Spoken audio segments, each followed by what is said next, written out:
4월 2일 KMA 뉴스브리핑입니다. 대형 병원에서 코로나19 환자 발생이 잇따르고 있지만 보건당국은 마땅한 대책을 내놓지 못하고 있습니다.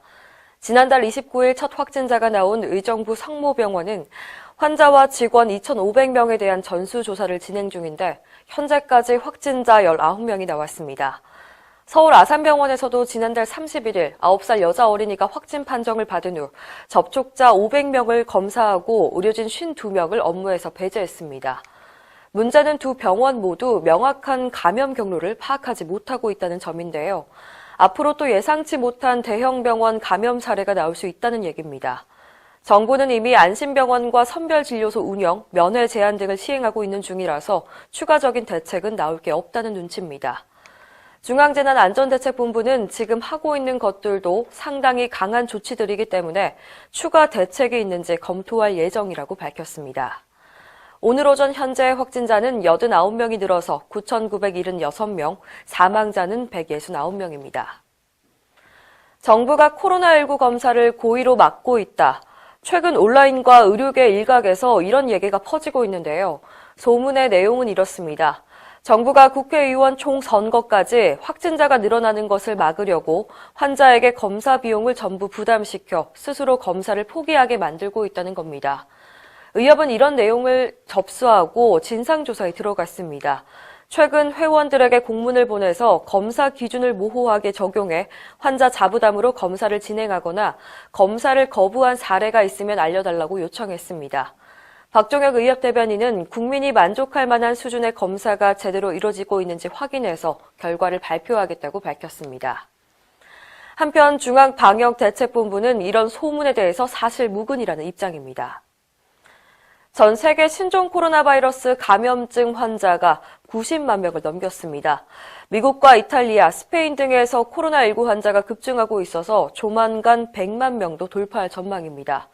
미국 존스홉킨스 대학에 따르면 일일 기준 전 세계 코로나19 확진자가 91만 1,308명, 사망자는 4만 5,497명으로 집계됐습니다.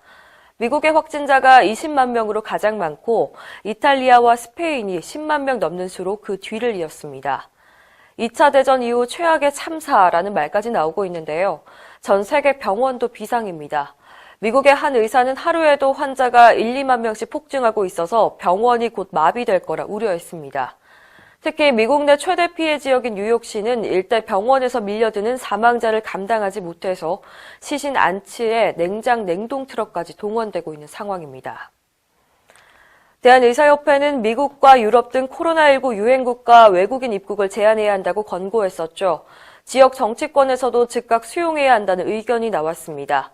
29일 미래통합당 부산선거대책위원회 우한 코로나 특위는 의협의 권고대로 유행국가 대상 외국인 입국을 금지하고 내국인 검역도 보다 강화해야 한다고 밝혔습니다.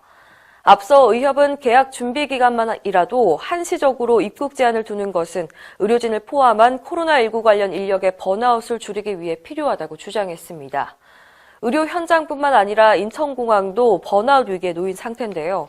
주말에 8,000명이 쏟아지지만 검역소 인력은 200명도 채 되지 않습니다.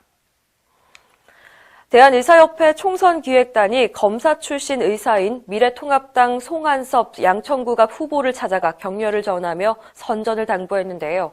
이에 송 후보는 코로나19 의료진 응원으로 화답했습니다. 송 후보는 지난 3월 서울시 의사회와 함께 양천구 선별진료소에서 의료 봉사를 하기도 했는데요. 당시를 떠올리면서 의료인들이 이렇게 힘들게 일하는지 몰랐다고 소감을 밝혔습니다.